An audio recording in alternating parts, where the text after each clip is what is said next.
Entre lac et montagne, Radio Grand Lac, c'est votre radio. Cette émission vous est présentée par la brasserie Caco, Pierre de l'Ours, à Albin, Centre-Lac. 120 minutes actu, 2 heures interactives pour parler culture et actu, avec Corentin et son équipe. Et bonsoir à tous, bienvenue sur 120 minutes Actu. Merci à vous d'être avec nous sur radiograndlac.com, le 92.fm. On est ensemble en direct jusqu'à 22h30. Merci d'avoir choisi radiograndlac.com pour votre talk show du samedi soir, accompagné ce soir de Léa et de Kevin. Bonsoir. Oui. Bonsoir. Ça va autour de la table? Bah ça va. Ça va, c'est ce qui reste. Hein. Donc Alicia est toujours perdue dans son accident de pédalo. Et Guillaume a plongé pour aller la repêcher, mais il n'est pas remonté. Donc on espère pouvoir les retrouver sains et saufs la semaine prochaine, mais ça commence à inquiéter la planète entière. Mais normalement on est censé les retrouver la semaine prochaine, donc pas de panique. Ce soir on va faire une petite émission à 3. Et quoi de mieux qu'un sommaire bien chargé ce soir finalement, Kevin, avec pas mal d'actualités. Alors, niveau actualité, c'est un peu léger. Hein. Je vais faire un petit point box-office et puis on va revenir sur les annonces du To Doom qui a encore lieu actuellement sur la chaîne YouTube de Netflix. Et puis, par contre, côté sortie, là, on a de quoi en parler puisqu'on va reparler de la ressortie d'Avatar.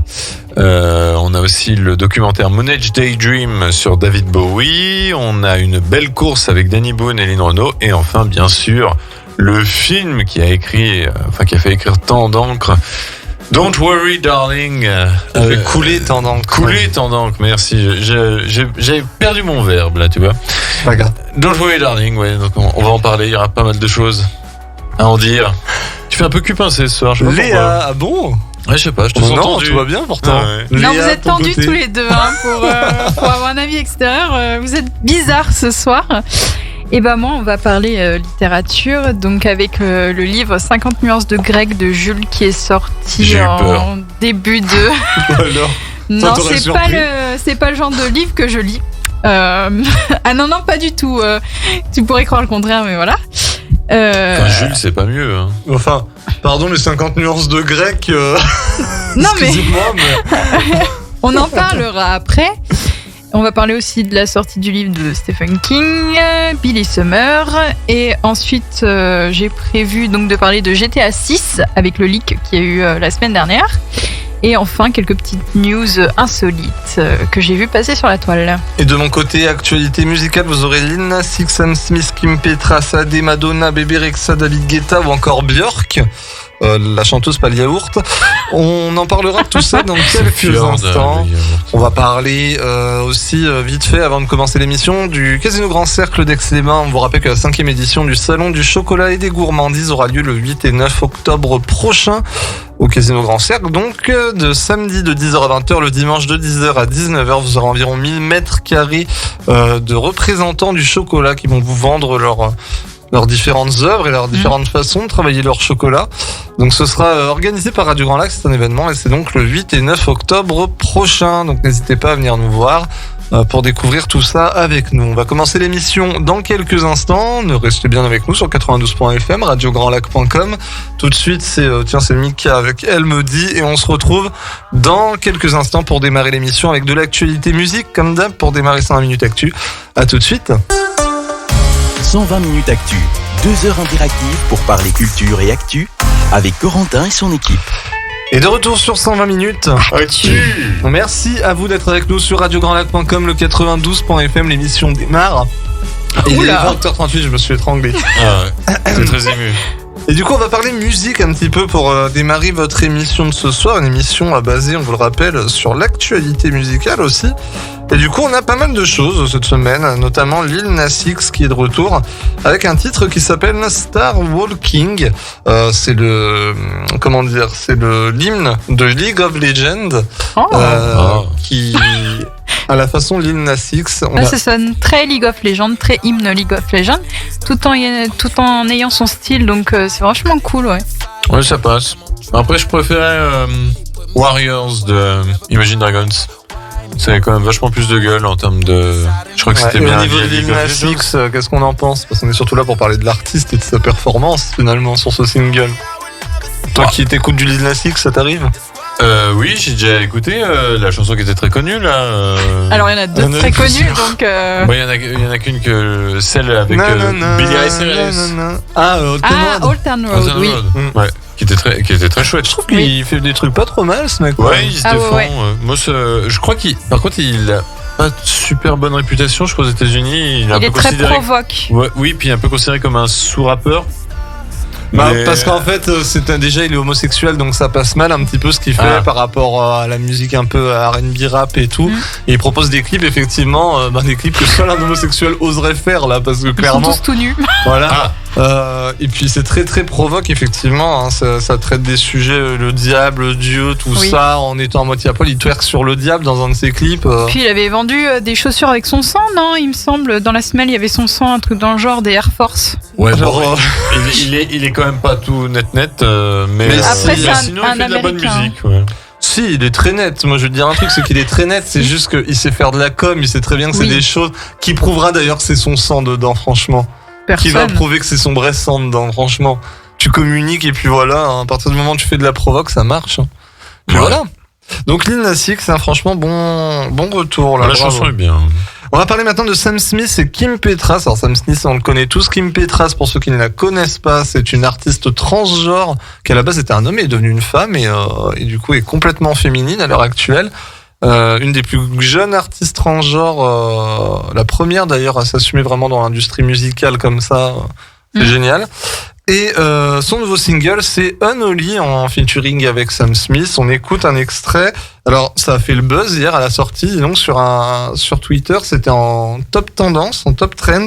On écoute un extrait. Je trouvais que sa chanson pour James Bond, Writings on the Wall, était très très réussie. Bah, tiens, ça aurait été surprenant. Non, mais c'est vrai qu'elle est très belle. Mais même aussi Latch était une magnifique chanson, mais alors là, voilà, aussitôt écouté, aussitôt jeté. C'est spécial. Hein. Ah non, moi j'adore. Moi j'aime bien tout ce qui est Bah, cheveux de toute Puis manière. alors entraînant, c'est pas le genre de chanson où je danserais dessus quoi.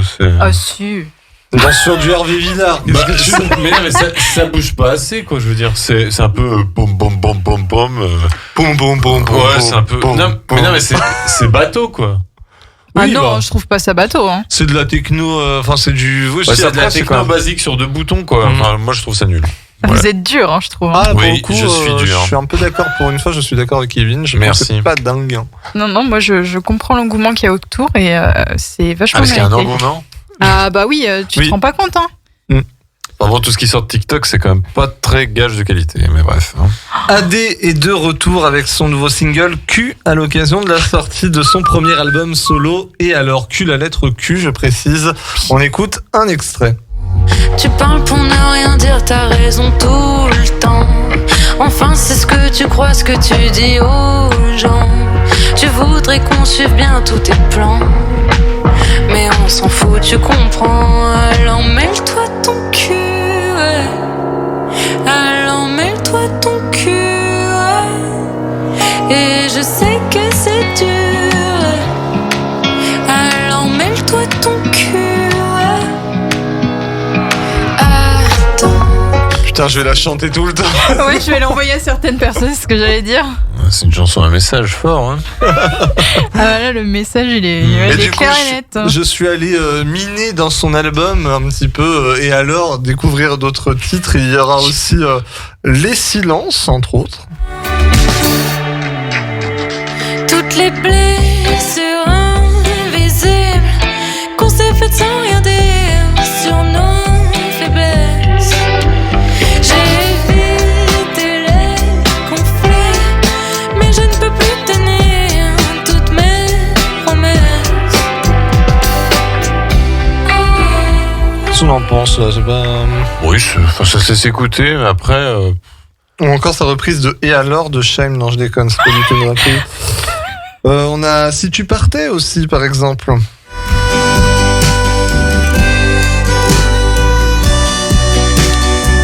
Ça, c'est de la musique qui plaît à Kevin. Ouais, si tu partais, je reviendrai pas. Derrière la porte, tu chantes encore, ça me réconforte. Et le vent qui me berce, mon cœur friable en feuilles. Alors j'ai bien écouté le reportage sur elle sur M6 à midi et il disait que son style c'était country. Ouais. Bah pour moi elle aurait mieux fait de rester Avec dans le groupe Raphaël. Non, mais Dans le country, groupe, juste pour cette chanson, hein, le reste, c'est pas du tout country, country. country, folk et pop. Ah non, c'était BFM TV, Ouais, pardon. bon, elle fait tout quoi. Elle aurait mieux fait de rester dans le groupe Thérapie Taxi, voilà. Alors attention, là on arrive à un moment critique de la soirée, c'est le retour de Madonna avec un remix. Ah non, je l'ai entendu, il Avec est horrible. Tokisha de Hung Up. Le titre s'appelle Hung Up on Tokisha. Il est vraiment horrible. Et franchement, c'est un massacre. Hein.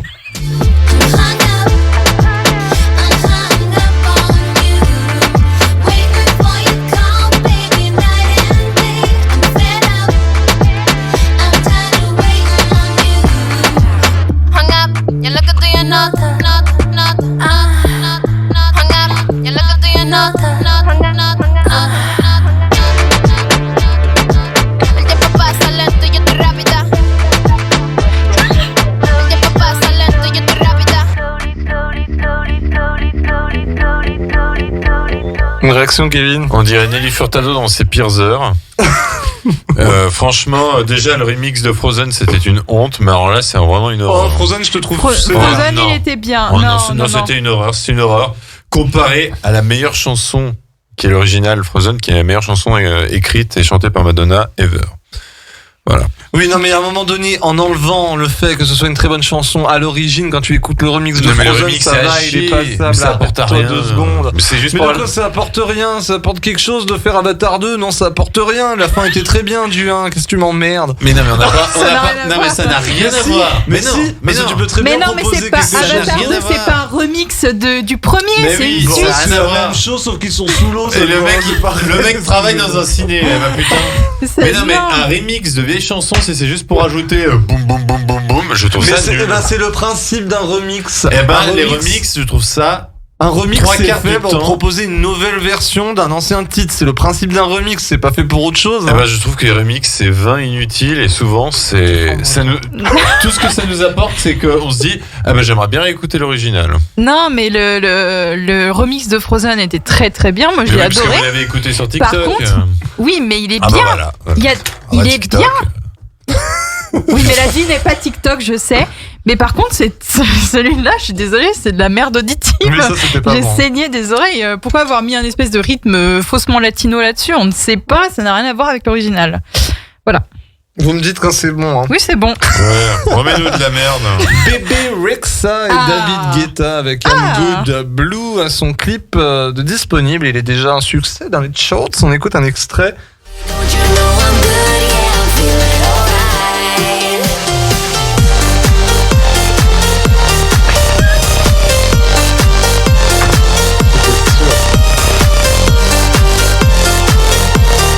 Don't you know I'm good? Yeah, I'm feeling alright.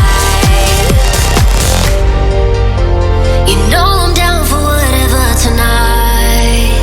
I don't need to follow things alive. No matter where I go, it's a good time. Mais moi, je l'aime bien, c'est pareil. Mais oui, ça fait danser ça. Et puis en plus, ça fait découvrir à des gens plus jeunes que voilà, il y a des bonnes musiques qui avaient été faites avant et puis elles sont remises au goût du jour. Ah bah oui, parce que c'est vrai qu'Eiffel, maintenant, on pourrait plus l'écouter, hein, c'est beaucoup trop ancien. Ah ouais. J'allais dire une insulte. Mais non, mais c'est-à-dire que Remettre au goût je veux du dire, jour. ils vont, mais ils vont y enlève ton passer. cerveau de cinquantenaire, là, remets celui de 20 Ça, ans. ils vont là. y passer plus facilement sur une radio parce que ça va être quelque chose de neuf avec Bébé Rexha qui est vachement écouté par les jeunes et David Guetta. Et ça va faire découvrir à d'autres. Au moins, c'est bien, c'est que David Guetta, il s'est rendu compte qu'au lieu de répéter ce qu'il faisait inlassablement, donc tout le temps la même musique, il s'est dit, bah du coup, je vais revenir sur les chansons qui avaient marché avant des autres. Comme ça, au moins, j'ai pas besoin d'écrire de nouvelles musiques. Pas mal. Ça me donne envie de clubber, tu vois. Ouais, bah c'est navrant. Oh là là, c'est toi qui es navrant ce soir. Ah On a- oui, je suis désolé d'avoir au moins un avis un peu différent des autres. Non, c'est pas ça. C'est que monsieur, quand c'est de l'ancien qui est retravaillé tout de suite. Mais c'est- non, mais David c'est pas Guetta, bien. David Est-ce que- Guetta, d'où il nous sort est-ce un remix de Blue Dabedi Dabeda, quoi. Que penses-tu de celle de Crazy Frog? Crazy Frog, j'ai pas entendu Blue Dabedi Dabeda. Ah, J'ai entendu Popcorn et Axel F. C'était déjà assez horrible. Là, oui, il y avait Popcorn XF, il y avait Last Christmas, il y avait We Are the Champion. Et ben c'est pas Axel F justement. Non, mais ça, c'est. Oh mais quelle horreur! non, Ah mais Léa. voilà. Mais comment Léa. voulez-vous que je parle correctement dans une émission pareille où on me sort que la musique du flic de Beverly Hills c'est Blue Dabedi Dabeda? Non mais putain de bordel! Ah non mais c'est bon! C'est Ah bon, non je mais me là, suis trompée. ah non mais je m'insurge! Par contre, je ne te soutiens pas. Ah non mais Axel F, donc c'est la musique Axel Follet du Mais nom je du suis- personnage d'Eddie Murphy dans le flic de Beverly Hills. Mais Et non. Blue Dabedi Et Dabeda, bah, il y a c'est celle de FN65. Crazy. Une des premières chansons que j'écoutais à ma première boom Léa. véridique. Mais je suis sûre qu'il y a une version de Crazy Frog qui existe, j'en suis sûre et certaine. Oui, peut-être. On cherchera un jour. Enfin bon, Je Crazy peux la Frog, retrouver. c'est quand même, enfin c'est pas extraordinaire Crazy Frog. On va parler de Björk maintenant pour terminer cette chronique surtout. C'est Björk qui est de retour avec un nouveau single qui s'appelle Ovule. On écoute un extrait. Carries our digital selves, breathing and kissing. My skin might dance by you. I anchor our dogs. I anchor our dogs. Sleep with one eye open, watching our subselves, the kill of. Ah, c'est du Björk, hein, c'est un mot toutes les 3 secondes. Bon, C'est après voilà. expérimental. Ah bah c'est ultra expérimental. Mais il y a des bonnes chansons de Björk. Hein. Bon là non. Enfin, je suis pas très fan. Là. C'est un peu trop expérimental pour moi. Mais Ouais. c'est Björk. Ça représente vachement ce qui se passe dans mon ovule un premier jour de règle, par contre. Hein. Oh mon dieu. Oh non. J'ai trouvé ça. Si ton ovule parle, ça m'inquiète quand même.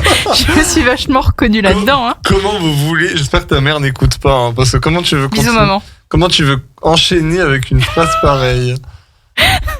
Je sais pas, rattrape-toi, c'est toi le Bah, présentateur. écoutez, moi je me rattrape en vous disant qu'on se retrouve dans quelques instants parce que Ah, c'est la finalement, ouais, la L'actu. chronique est terminée. On se retrouve dans quelques instants pour parler avec Léa d'un bouquin.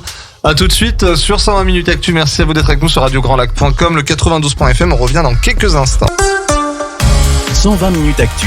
2 heures interactives pour parler culture et actu avec Corentin et son équipe. Et de retour sur 120 minutes actu. Ah, mince. Pardon, c'est moi qui. Non, mais je sais pas pourquoi je vais faire la vite cela tout de suite. Merci à vous d'être avec nous sur radiograndlac.com, le 92.fm. On est ensemble en direct. Alors, bon, on va parler un petit peu cinéma maintenant, mais aussi littérature. Oh oui. Et plein d'autres choses assez coquines que Léa va nous raconter. Avec Enfin, 50 vraiment, nuances de ouais. grec. Alors attendez, parce que du coup j'étais pas prêt qu'on m'avait pas dit. Si, je l'ai si. dit avant de relancer la musique tout à l'heure, mais ce n'est pas grave. Elle a été concentrée sur Crazy Frog en Non, tout fait à la fois. Et j'en profite pour faire un bisou à Ingrid Oui, qui voilà, nous écoute. je Oui. lui répondais, Et voilà. reviens-nous quand tu veux, Ingrid, on t'aime. Oui. Alors du coup on va parler de 50 nuances. Ça a l'air, hein, Kevin. Bah oui. Oui. Mais avec des meilleurs goûts musicaux par contre. Oh là là. Vas-y, Mais en parle-nous. fait c'est pas parce que nous on aime des choses différentes de toi que c'est forcément de la merde. Tu vois ce que je veux dire? Ouais, je suis assez d'accord avec ça. Si. Tu vois, par exemple, si moi je disais à toutes les personnes qui disent que le rock c'est de la merde, que c'est des connards, bah je m'en sortirais pas, voilà. Ah ben oui, ben moi je le dis. Que les gens qui écoutent pas du rock c'est des connards. Bah oui. Et à l'envie. Hein. Enfin bref, vas-y sur toi. Oui, donc 50 nuances de grec que je suis allée choper. Voilà, je suis allée choper chez Leclerc, hein, voilà, à l'espace culturel. Ça m'a attiré un petit peu. Parce qu'en fait, 50 nuances de grec, c'est écrit par Jules, donc qui est le créateur de la Pas le série. chanteur. Hein. Non, parce que sinon j'aurais dit Jules, Kevin. Et Oui. tu n'écoutes pas de toute façon Jules, Et parce que c'est de la merde, voilà. oui, tout à fait. Et le livre ferait seulement 3 pages. répondu. Ouh, bravo Léa, moi je suis avec Le toi. livre ferait seulement 3 pages et il y aurait des dessins pour colorier. C'est ballot parce que Jules, c'est quand même un dessinateur de base qui a créé la série animée Silex and the City. Est-ce que vous connaissez? Non. Silex and the City? Oui. Ah non, pas du tout. Eh ben, c'est une série animée bourrée de références de pop culture, très rigolote sur Arte, qui est disponible gratuitement sur YouTube, que je vous invite à voir. Et il a aussi créé donc 50 nuances de grec. Donc c'est une série animée, elle aussi, donc racontant la mythologie grecque avec humour et anachronisme. C'est pareil, je vous invite à aller la regarder. Elle est disponible gratuitement aussi sur YouTube, sur la chaîne de Arte. Donc, 50 nuances de grec donc, raconte l'histoire de Zeus chez son avocate. Aussi raconte l'histoire aussi d'Oedipe qui passe à la radio. Tout le monde y passe. C'est Chihulk en bouquin. En commençant par Ulysse et son cheval de Troie, finalement trouvé sur un tuto YouTube d'une piñata présentée par Athéna. et qui voit finalement son plan échouer à cause d'un problème de stationnement. Cette épopée réussit à nous faire rire, donc je trouve que c'est une épreuve très périlleuse à l'écrit. Surtout que le livre, en fait, il prend... donc l'auteur appelle ça des chants, donc c'est plutôt présenté sous forme de pièces de théâtre. Donc il reprend aussi des codes écrits du théâtre antique. Par contre, si vous suivez la série animée, vous allez être déçus parce qu'en fait on retrouve beaucoup d'épisodes de cette dernière. Alors je les ai pas tous vus, donc je sais pas si tu disais T'en quoi? as besoin ou je peux le... Ah non, vas-y, c'est prends. bon. Donc oui, je disais, je les ai pas tous vus, donc je sais pas s'ils sont absolument tous repris ou quoi. Mais c'est vrai que c'est un peu dommage. Alors à moins d'être un fan absolu de la série ou de ne pas connaître la série, donc il n'y a pas un grand intérêt pour ma part, à part pour l'auteur, donc qui s'essaye dans un autre style parce qu'il avait écrit des bandes dessinées, si je me trompe pas. Et parce que c'est un pari risqué aussi, je trouve, de partir d'une série animée et de le transformer en livre, alors qu'on est plutôt habitué à l'inverse. Et je préfère même conseiller la série, qui est beaucoup plus drôle que l'ouvrage. C'est vrai que ça parle de carte vitale. Ne lisez pas, regardez. Voilà, c'est ça. Je me permets de lire un extrait. Je pense qu'il faudra le faire à l'avenir, ça, de choisir des Ah, extraits. tu veux que je fasse Voyage au bout de la nuit, Voilà, là? tout à fait. Non, mais là, je lisais un extrait qui disait: de son côté, Ulysse fait passer Polyphème dans sa tente, il enregistre sa carte vitale, puis empoigne une gigantesque seringue qu'il plante dans l'œil du cyclope. Ça parle de la vaccination, a priori. Hein. Oui. Polyphème: ah, mon œil, levant les yeux au ciel, Ulysse soupire de lassitude devant les hurlements du cyclope qui se tord de douleur en roulant sur le carrelage. Et allez, ça recommence, les discours complotistes, lui dit Ulysse. Non, mais c'est assez rigolo comme c'est... C'est très drôle, ouais. Comme c'est raconté, enfin c'est pas mal. Oui, moi j'ai beaucoup apprécié. Après, oui, ce qui est dommage, c'est que ça reprend énormément de la série animée. Mais c'est sympa, voilà. Et puis c'est facile à lire, c'est écrit gros, on va dire. Et puis... Et large, disons qu'il y a pas mal de marge, donc en fait, tu as vite lu une page, en fait. Ouais. Et puis on se retrouve vachement dans ce qui est raconté, parce qu'il y a aussi le deuxième, il raconte MeToo. Donc, qui a été voilà sur Twitter et tout, et on se retrouve vachement. C'est raconté d'une différente manière avec les dieux grecs, et j'ai apprécié. Voilà. Aussi, je voulais parler de la grosse sortie de la semaine, donc qui est le livre Billy Summer de Stephen King, qui raconte l'histoire d'un type bien qui fait un sale boulot. Billy Summer, c'est un tueur à gages, le meilleur de sa profession, mais il n'accepte que de liquider que les salauds. Aujourd'hui, Billy veut décrocher. Avant cela, seul dans sa chambre, il se prépare pour sa dernière mission. Donc, personnellement, je l'ai pas lu, je vais le lire après. Ça a l'air pas mal. Oui. J'aime bien le pitch. Et donc sur les premières critiques, on annonce un excellent thriller et même l'un des meilleurs livres de l'auteur. Il est disponible du coup depuis le 21 septembre aux éditions Albert Michel. Et en fait, le roman avait déjà été publié en 2021 aux États-Unis. Il devait être publié en France début 2022, mais ça s'est pas fait à cause des élections présidentielles. Et du coup, il est publié que maintenant. Stephen King. Oui. Bah quand même, non, mais je trouve ça encore léger quand tu lis quand tu lis la 4e de couverture, là, que t'as lu, en gros. Oui, ouais. c'est ça, ouais. Bah, je trouve que c'est léger encore l'histoire. Je m'attendais à plus. Tu vois, quand tu m'as dit Stephen King, Oui, je m'attendais à plus trash. Ouais, et en fait, non. Bon, après, peut-être dans le Après, bouquin. c'est la 4e de couverture, Ouais, donc voilà. on ne Oui, sait puis- pas ce qu'il y a dedans. Stephen King, n'oublions pas quand même que c'est aussi l'auteur de La Ligne Verte et Les Évadés. Il n'y a pas que de l'horreur Non. chez Stephen King. Non. Mais on l'attend souvent en tournant pour ça, Oui. quand même. Là, c'est plutôt du policier, Ouais. d'après Non, ce ça a que l'air top, j'ai lu. Et aussi, je voulais parler moins drôle du décès de Hilary Mantel, donc qui est une grande romancière britannique qui avait été récompensée 2 fois du Book Prize, qu'elle avait gagné pour sa célébrissime trilogie Le Conseiller sur Thomas Cromwell, donc un proche des Tudors, et qui a été aussi un acteur de la réforme Le Marc de d'Angleterre. Next. Oh, ça va, c'était drôle, hein, allez vous faire foutre. Et elle s'était battue toute sa vie contre l'endométriose et s'est donc éteinte à l'âge de 70 ans. Et si vous voulez vous procurer la trilogie, elle est disponible sur chez l'excellentissime maison d'édition Sonatine. C'est tout pour moi. Et ben, franchement, merci, là, c'était une très bonne chronique. Mais de rien. Faudrait que je te passe, mais non, je sais pas si ça te plairait, mes livres Alex Rider. Si tu veux, j'ai jamais lu, oui, c'est vrai. C'est pas mal en vrai. Oui, c'est bien. C'est prenant. Mais Le premier se lit super vite. En plus, c'est le tout premier tome. Il doit faire 120 pages. Et puis, tu sais, c'est des écritures. C'est pas écrit petit. Hein, c'est Oui. des écritures de voilà à peu près comme ça. Un peu comme ça en fait. Ouais. Un peu à peu près la même taille. je Donc, en format conseillerais poche. plutôt du même auteur, Anthony Horowitz, les... La chambre jaune. Non, Chambre jaune, c'est Rouletabille.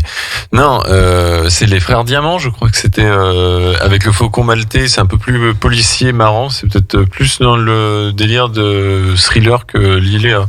Ah oui, mais après, faut qu'elle prenne des risques, la petite. Oui. Non, mais Après, ça, je c'est lis un pas premier que pas ça, dans hein. l'auteur. En tu plus, vois. oui, Léa, elle lit pas des Je lis de trucs comme tout, ça. moi. Moi, y a rien qui me fait peur. Moi, je sais que c'était mon premier pas dans l'auteur et le Faucon Maltais était vraiment excellent. Depuis que j'ai lu L'écume des jours, plus rien ne me fait peur. Ah, oui. Bon, faut aimer Boris Alors là, faut Vian. m'expliquer. Hein. Tu ne Boris connais Vian. pas L'écume des jours? Ah non, Ah. c'est quoi? C'est à chier. Non, c'est une Alors, métaphore sur le cancer. Oui, mais en fait, c'est ennuyant parce que si Kevin commence à prendre la défense du truc, c'est que Non, c'est mais- chiant, mais que tu comprends, c'est hype d'aimer ça. Non, mais c'est que c'est très compliqué parce que Boris Vian, c'était aussi un chanteur. Oui. Mais du coup, ses livres étaient très poétiques, très Très à chier, quoi. très métaphoriques, quoi. Et c'est vraiment son univers à lui, quoi. Particulier. C'est à chier. Oui. C'est comme le petit prince. C'est à chier. Voilà. Bon, bah, comme quoi. Là, faut quand même. très c'est pas bonne- mal de dire ça. Très bonne chronique, Léa. Je trouve que tu m'as donné envie de me pencher sur ces bouquins-là. Oui. C'est très intéressant. On se retrouve dans quelques instants pour parler un petit peu cinéma avec Kevin. À tout de suite sur 120 minutes actu. Restez avec nous.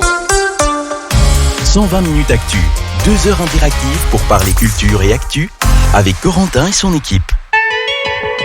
Et on est de retour sur 120 minutes. Actu. Merci à vous d'être avec nous sur radiograndlac.com, le 92.1 FM. On est ensemble en direct jusqu'à 22h30. Encore une bonne heure et 20 minutes ensemble à passer. L'occasion pour nous de revenir un petit peu sur les sorties qu'il y a eu cette semaine. Eh ben non, on va faire des news. Ah non, moi Ah. j'ai décidé qu'on parlait des sorties Ah, d'abord. t'as décidé? Ouais. Ah, C'est lui le d'accord. patron de toute manière. Ah là là, Faut suivre ce que dit patron. ça c'est rageant ça. Eh ben juste pour t'embêter, on va parler d'une sortie de cette semaine, mais pas forcément une sortie. On va parler d'Avatar. pour Mais avec commencer. plaisir. Ah mais c'est le but. Hein. Donc Avatar de James Cameron avec Sam Worthington, Zoe Saldana et Sigourney Weaver. On va quand même pas vous rappeler l'histoire d'Avatar. On va même pas vous repasser un extrait de bande-annonce. Je pense que Si tu veux. Hein. Ouais, allez, vas-y. Attends, parle un peu d'abord. Bon, ben Avatar, donc sorti il y a bientôt 13 ans, hein, dont la suite a été attendue pendant de nombreuses années, repoussée de nombreuses fois, et puis au final, à chaque fois qu'on nous repoussait la date, on nous annonçait une nouvelle suite.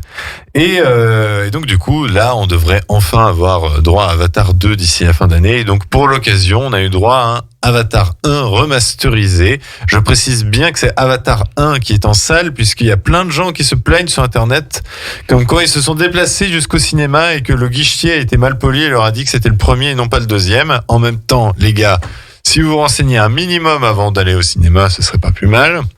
Et puis bon, c'est quand même marqué sur l'affiche. Mais voilà, Avatar est de retour, remasterisé. Est-ce que ça vaut le coup? On en parle après un extrait. Le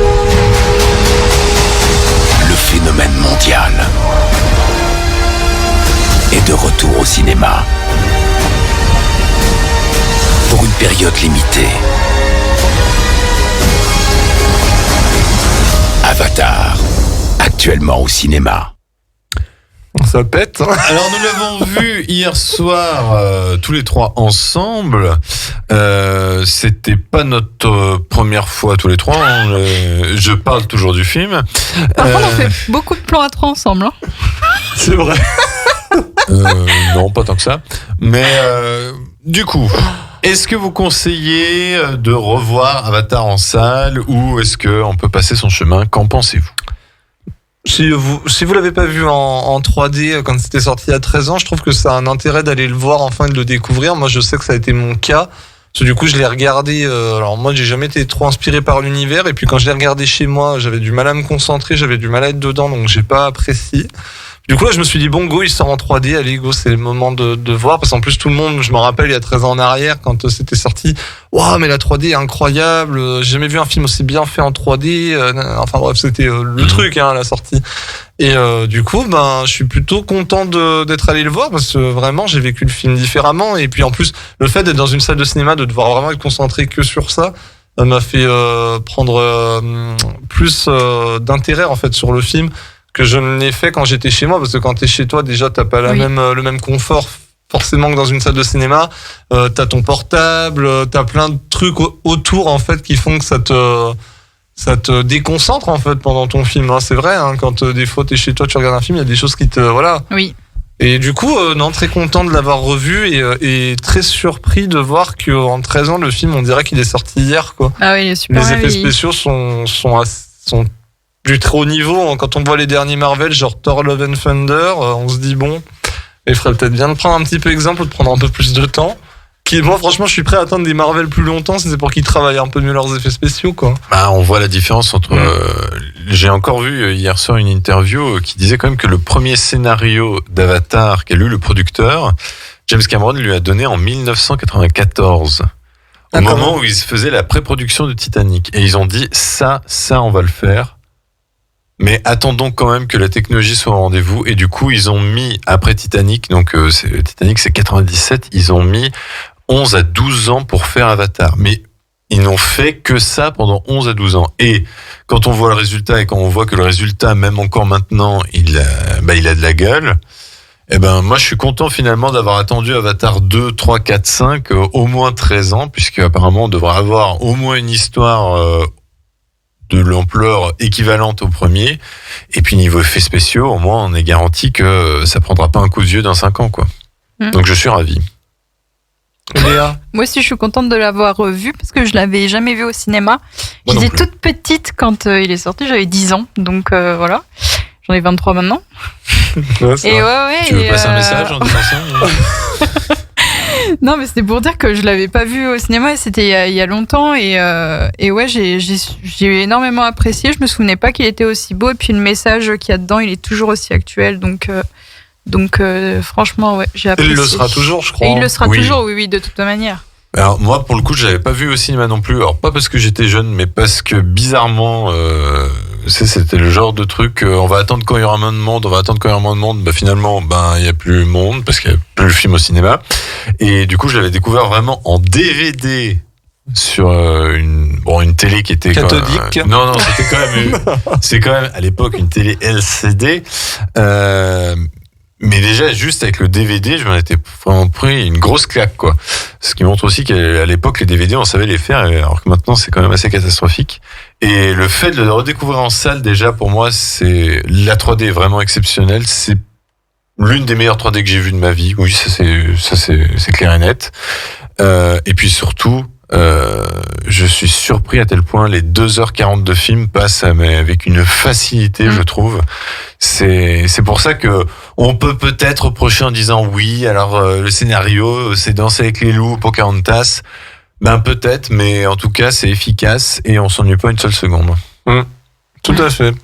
Oui, donc oui. bon, si vous n'avez pas vu Avatar, foncez. Si vous ne l'avez vu que chez vous, écoutez, James Cameron est avis à dire que si vous ne l'avez jamais vu au cinéma, c'est que vous n'avez pas découvert, vous n'avez pas véritablement vu le film.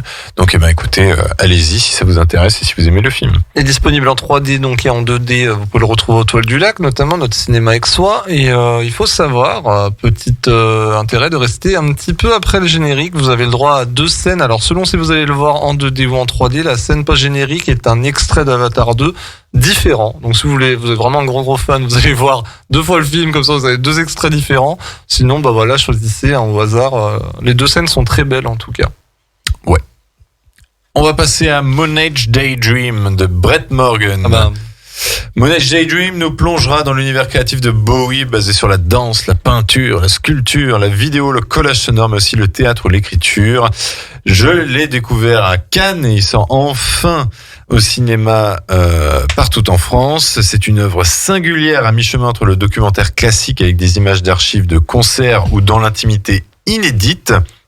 mais aussi à la fois une expérience sensorielle où le montage aime s'adonner à un effet patchwork en mélangeant le réel, la fiction avec des images de films d'époque et des expressions visuelles psychédéliques donnant l'impression de faire un trip.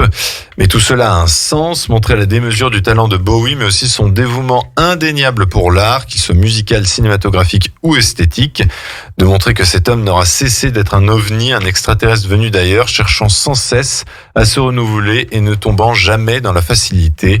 Brett Morgan réussit ce tour de force et parvient à délivrer un cadeau inespéré pour les fans de l'artiste, qui, même si le résultat se révèle galvanisant mais aussi épuisant lorsqu'il se termine, aurait mérité une durée encore plus longue pour explorer encore plus ce personnage hors norme. Mais le film dure déjà quand même 2h30 et je vous invite à découvrir ce documentaire en salle, bientôt peut-être à Aix-les-Bains, n'est-ce pas monsieur? Peut-être, pardon, moi je me coupe mon micro moi-même. Peut-être avec Aix-les-Bains. En tout cas, je pense que vous pouvez le découvrir sur Chambéry ou Annecy pour l'instant. Et c'est vraiment quelque chose à voir au cinéma, en particulier, bien sûr, si vous êtes fan de David Bowie. Une belle course de Christian Carion avec Lynn Renaud, Danny Boone et Alice Isaz. Madeleine, 92 ans, ne peut plus rester seule chez elle. Charles, le chauffeur de taxi, vient la prendre en charge pour rejoindre un EHPAD de l'autre côté de Paris. Madeleine demande à Charles de passer par les endroits de la capitale qui ont compté dans sa vie. Nous découvrons peu à peu le destin de Madeleine qui, sous l'emprise d'un mari violent, s'est rebellée. Je suis prête. Avenue de Chavannes à Courbevoie. Faut traverser tout Paris, vous êtes au courant? Si c'était à côté, je ne vous aurais pas appelé. Quel âge vous me donnez? C'est rien, ouais. 80. Charmeur. J'ai 92 ans. Les médecins pensent que c'est mieux pour moi que je sois dans un établissement. Wow, attends! Ça vous ennuierait pas qu'on fasse un petit détour par Vincennes? C'est pas notre chemin. Oui, je sais. J'aimerais revoir mon ancien quartier. Ok. Je vous avoue n'être pas allé au cinéma avec plaisir, car bien qu'appréciant Lynn Renaud, la voir avec Danny Boone n'a jamais été concluant pour moi. Et l'entendre dire au début du film avec une voix chevrotante en septembre 1944 m'a fait penser que le dernier Jurassic World n'était pas si mal, car au moins les dinosaures bougeaient plus vite. Mais le film m'a foutu une volée en pleine poire et le résultat est là, devant moi, indéniable. Une belle course et l'un des plus beaux films français que j'ai vus cette année. Construit sous la forme d'un dialogue entre un homme à mi-parcours, râleur, fauché, désabusé par la vie, et une femme, elle, à son crépuscule, remplie de nostalgie et marquée par le poids des années, mais aussi par une vie éprouvante en drame et en lutte. Il serait difficile de ne pas être ému devant ce résultat, ma foi, sincère et juste, malgré une fin téléphonée. Le tout est parsemé de flashbacks à la violence parfois surprenante, où Alice Isaz incarne le personnage de Lynn Renaud jeune, avec talent, et ce, sans faire perdre le rythme du dialogue principal et de la découverte de l'autre entre les deux têtes d'affiche. Danny Boone est émouvant et je ne pensais pas le dire un jour, mais la reine du film, celle qui se révèle impériale, c'est bien Lynn Renaud. Tour à tour touchante, drôle mais aussi sombre, elle porte le film sur ses épaules et confirme qu'il y a de la grandeur dans son jeu d'actrice. On est également émerveillé par les plans de la ville de Paris, qui a son propre rôle, comme dans Revoir Paris récemment. Deux films qui remettent en valeur notre capitale en lui redonnant sa beauté, sans oublier les drames horribles qui s'y sont produits. Je vous conseille donc chaudement une belle course qui porte définitivement bien son nom. On va finir enfin sur Don't Worry Darling de Olivia Wilde avec Florence Pugh. Je répète Pugh parce que toute la télévision française se disent Pug, mais c'est Pugh. Mon frère aussi m'a sorti cette heure. Oh, j'ai adoré Florence Pugh, hein, elle était géniale. Ah non, mais j'ai envie de me couper les oreilles à chaque fois que j'entends ça. Florence Pugh, Harry Styles et Chris Pine. Dans les années 50, une femme au foyer vivant avec son mari dans une communauté expérimentale utopique commence à s'inquiéter du fait que la prestigieuse entreprise de ce dernier cache des secrets inquiétants. Je pense que c'est un grave état de fatigue. Violette, où est-ce que tu as rencontré Bill? On s'est rencontrés dans le train. Pour Boston. Tu cherchais ton billet? Tu l'avais perdu, Bill l'a trouvé et te l'a rendu, c'est ça? Merci pour ta loyauté. Que faisons-nous ici? Nous changeons le monde. Il nous manque sur toute la ligne. Tête froide et suite dans les idées. Je t'ai donné toute une vie, Alice! Il cherche à tout contrôler. Le monde est acquis! Je sais tout de vous.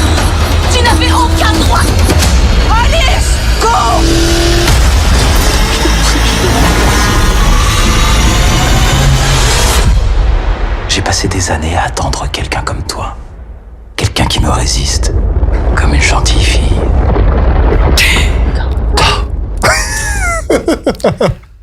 Beaucoup d'encre et beaucoup de polémiques pour un film qui finalement n'en méritait pas. Certes, si le résultat ne s'avère ne pas être un chef-d'œuvre extraordinaire qui révolutionne le cinéma ou même l'un des meilleurs films de l'année, il ne faut cependant pas bouder son plaisir devant Don't Worry Darling.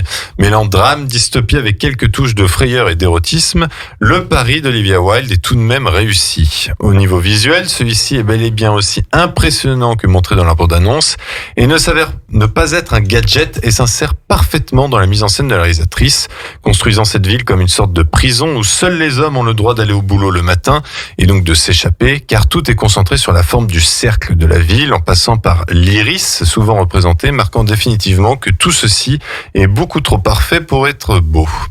Et c'est ce qui captive, ce sentiment d'étrange qui parcourt habilement tout le métrage, même si finalement, lorsque le rideau se lève, la révélation est bel et bien celle attendue sans pour autant provoquer la déception.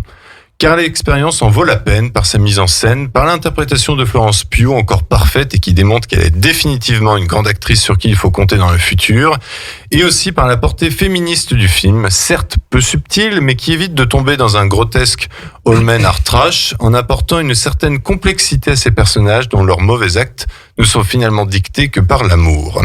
On regrettera peut-être un jeu d'acteur d'Harry Styles limité et une conclusion certes ouverte mais un peu ronflante, mais je vous conseille tout de même le visionnage de Don't Worry Darling qui montre encore que les studios américains peuvent donner le feu vert à des visions singulières sans entrer dans une volonté de franchise, donc saluons cela. Et toi, Corentin? Harry Styles, d'ailleurs, moi j'ai regardé, j'ai vu l'extrait dont on parlait, là, Oui. Bon, en fait, je l'ai vu en VO. Et c'est vrai qu'en VO, c'est encore pire qu'en VF. La VF, ça va parce que la voix VF est, est plus prenante. Voilà. Donc ouais, moi j'ai adoré, hein. Franchement, j'ai trouvé ça génial. Le film est incroyable. J'aurais rien d'autre à dire. Franchement, moi j'ai beaucoup aimé. J'étais à fond dedans du début jusqu'à la fin. Je l'attendais depuis un mois le film au moins. Et puis Florence Pugh, ouais, vraiment très très bonne, hein, franchement. Et puis les personnages sont intéressants. Je trouve même les secondaires qu'on voit pas tellement beaucoup, je les trouve plutôt cool. Donc vraiment c'est un film à aller voir. Et puis on peut s'attendre un peu à la fin, effectivement. Croque-moi, quand j'y vais, je pose tellement le cerveau devant ces films parce que je kiffe tellement que je prends même pas le temps de réfléchir à ce que pourrait être la finalité de la chose. Pourtant, on nous laisse des indices pendant tout le long du film. Mais vraiment, moi, j'ai trouvé ça top. Vraiment très très top. Et Léa, faut que tu ailles le voir, du coup. Oui, il y a mon mari dedans, donc forcément, faut que j'y aille. Hein. Qui a l'air d'être un piètre acteur, selon Kevin. Non, mais disons qu'il y a une ou deux scènes assez problématiques en termes de jeu d'acteur. Quand lui, après, il te dit en presse qu'il a dit que du coup quand il jouait il comprenait pas trop ce qu'il faisait et il se laissait porter par la chose. Tu dis bon, il faudrait peut-être quand même que tu commences à te poser un petit peu. Bah tu verras, il y a une scène où il s'énerve, où il fronce ses sourcils avec tellement d'excès. Tu sais, sur Twitter on voit tout et j'ai vu ce qui est quand même un peu dommage que ce soit cette scène là qui fuite parce qu'elle est quand même capitale quand même, et surtout vers la fin du film. Enfin bref. Non, mais alors en plus moi je comprends pas, ça gros débat, c'est que moi j'ai un pote pareil sur TikTok qui se fait spoiler tout. Non, puis qui filme aussi quand tu vas au cinéma. Non mais c'est vrai que ça dépend ce que tu fais. Parfois oui, t'as vite fait de voir un truc. Ah mais en fait si tu vas pas forcément envie de voir tout de suite. Non, puis là j'ai envie de dire, mais à quel moment la personne s'est dit je vais filmer cette scène parce que c'est sorti le premier jour où le film était disponible. Ça veut dire, la personne savait avant que dans cette scène-là, il jouait mal? Parce que je comprends pas le principe. Si c'est quelqu'un qui allait voir l'avant-première et qui allait le voir ensuite quand c'est sorti. Quelqu'un qui l'a vu 2 fois. Si. À Deauville, il y a eu une avant-première, hein. Oui, non mais là, les gens qui ont filmé quand même, c'est pas des gens qui allaient au festival de Deauville, c'est des gens qui sont quand même un peu moins... Je sais pas, on leur a pas demandé. Bref.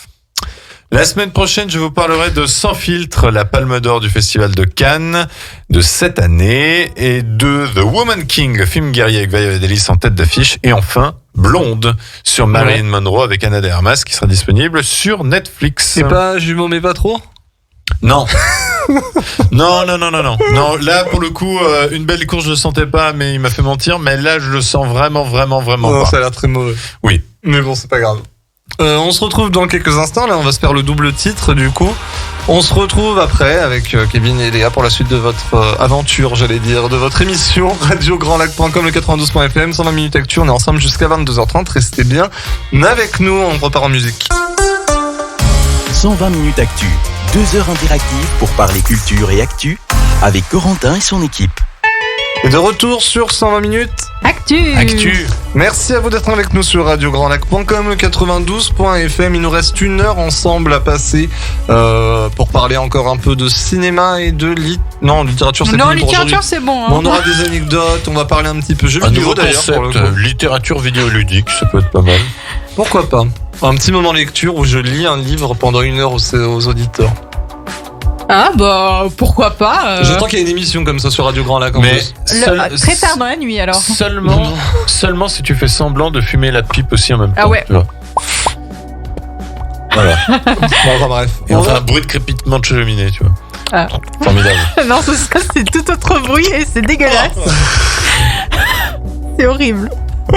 On est parti, on va parler un petit peu de GTA 6. Ouais, de GTA 6, apparemment, il y a des gens autour de la table qui aiment pas GTA tout court Il va parce qu'il n'y falloir a pas de expliquer ce que scénario. c'est. Il Voilà. va falloir expliquer ce que ça veut dire, ce que c'est. C'est les initiales d'une Grand Theft d'une Auto. enseigne de fast-food. GTA 6. Non. Alors, vous n'avez GTA pas 6, pu... mais pas debout. Ouais. Ouais. Voilà. Ensuite, Léa. Donc vous n'avez pas pu passer à côté de ce leak dimanche dernier sur GTA 6 où un internaute a divulgué plus de 90 vidéos et images du futur jeu vidéo de Rockstar. Qu'est-ce qu'un leak pour nos auditeurs, Léa? C'est, je sais pas, c'est tu divulgues des trucs. C'est une fuite, oui, Merci. effectivement. Du verbe fuiter, leak. Ah oui, punaise. Ah oui, c'est un verbe irrégulier en plus, non? Tu viens seulement de t'en rendre compte. Ah bah dis donc. Ah merci la journaliste grand reporter. Mais non, mais en fait c'est tellement anglais-tisé là que tu le dis en anglais quoi. Bah, c'est un mot en anglais en fait, tout simplement. Oui, mais je veux dire, tu pourrais te dire la traduction directement en français à la place Bah oui, de mais ça c'est le problème des Français qui aiment. Enfin Antoine. bref, on a pu découvrir des images du jeu le plus attendu de la décennie puisque pour rappel GTA V est sorti en 2013 et nous avions pu avoir des nouvelles du jeu par communiqué de Rockstar qui indiquait une date de sortie courant 2024 pour le jeu. Ce communiqué avait déjà fait parler de lui puisqu'on indiquait que le scénario impliquerait une femme. En effet, ce serait une histoire à la Bonnie and Clyde et du coup, ça avait hurlé sur Internet. Quoi ? On va interpréter une femme, mais c'est pas possible. Elle doit faire la cuisine, la femme. C'était à peu près ça, hein, les commentaires Twitter. Donc voilà, assez honteux. Et sur ces images, donc effectivement, on a pu découvrir une femme et un homme qui sera possible de jouer. Ils étaient en train d'effectuer un braquage. Et surtout, la grande indication, ce serait la ville où a lieu l'histoire. Donc, ce serait à Vice City. Donc, en référence, déjà fait un GTA Vice City, qui est sorti en 2002, il me semble.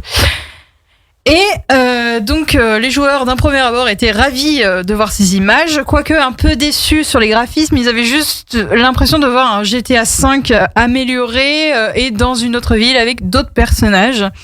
Puis en fait, ce leak pourrait remettre en question donc la sortie du jeu et aussi son développement.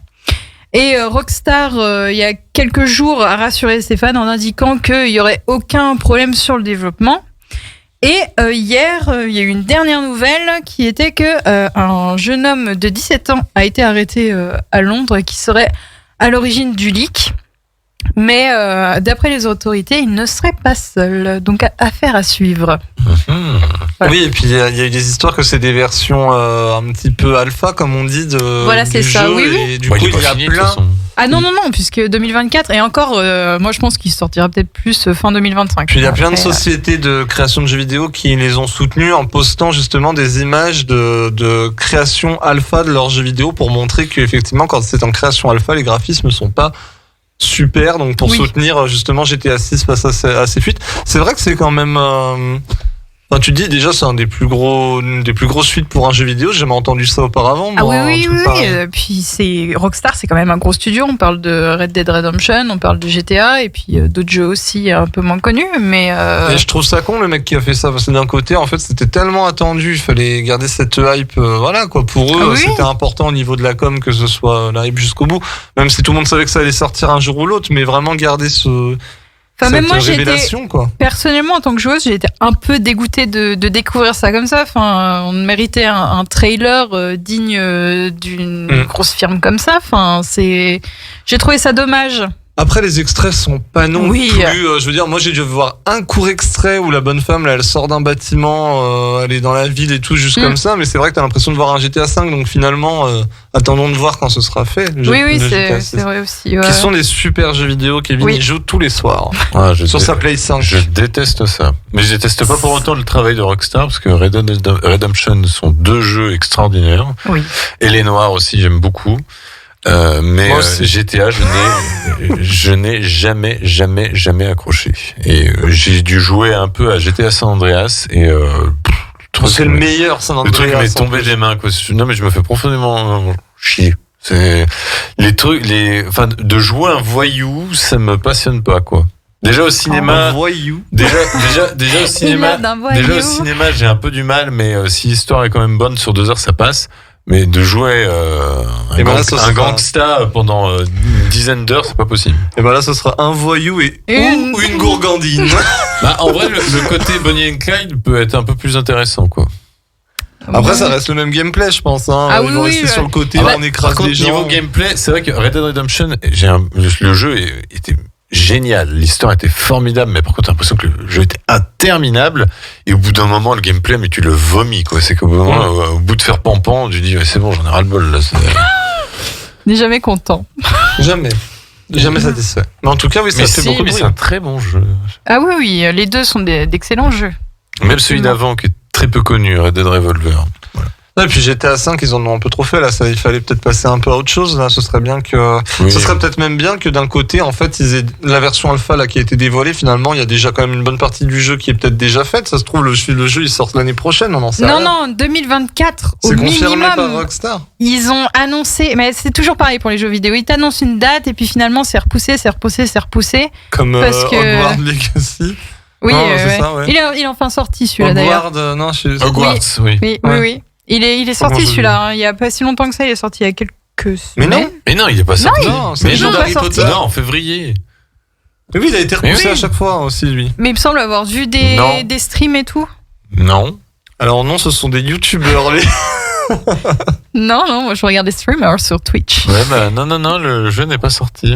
Et mince, j'en ai perdu mes mots. Ouais.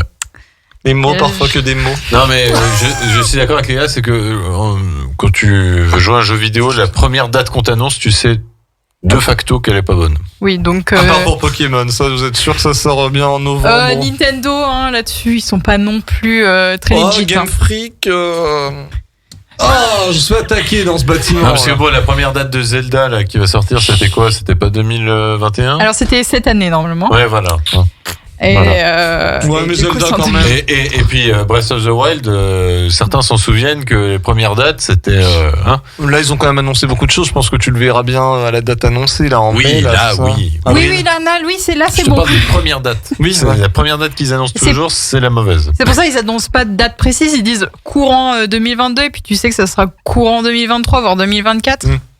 Mais là, c'est ce qui va se passer avec GTA, surtout avec ce qui s'est passé. Ça a dû prendre un coup. C'est pas devenu la mode un peu depuis tout le Covid et compagnie, les reports de tout comme ça là? Non, surtout, j'y pense dans le cinéma, parce que dans le cinéma, c'est devenu la mode. Oui. Et puis les jeux vidéo, j'ai l'impression que c'est un peu de plus en plus commun d'annoncer des trucs et de dire finalement c'était déjà le cas avant. Ouais. Après le cinéma, c'est vraiment dans très rares cas, mais maintenant ils aiment bien. On va décaler de 2-3 semaines. Je sais pas pourquoi, mais on va le décaler de 2-3 semaines. Ok, d'accord. D'accord, et c'était tout pour GTA 6. Oui, c'était tout pour moi, voilà. Merci pour votre intervention, les gars. On va revenir sur le To Doom dans quelques instants avec notre ami Kevin. Et faire un point box-office. Tout à fait, à tout de suite sur 120 minutes actu. 120 minutes actu, 2 heures interactives pour parler culture et actu avec Corentin et son équipe. Et de retour sur 120 minutes Actu. Merci à vous d'être avec nous sur radiograndlac.com, le 92.fm. Ensemble, on est sur les dernières lignes droites de l'émission, puisqu'il nous reste encore 2 chroniques ce soir. La chronique de Kevin et puis la chronique de Léa. Ouais. Yeah. Eh bien, c'est parti, Kevin, c'est à toi de nous parler série, là, si je ne me trompe pas, et puis actu en tout genre. Film, on va parler un petit peu série parce que vu qu'on n'a toujours pas retrouvé Alicia, je prends son créneau, mais on va faire d'abord un petit point box-office sur les sorties de l'été et puis je vais faire ça sous la forme d'un jeu. Je vais vous dire le titre d'un film et son budget, vous allez me dire si ça a été un bide ou pas. Alors on va commencer très facilement. Top Gun Maverick avec un budget de 170 millions, à votre avis, bide ou pas ? Pas bide. Pas bide.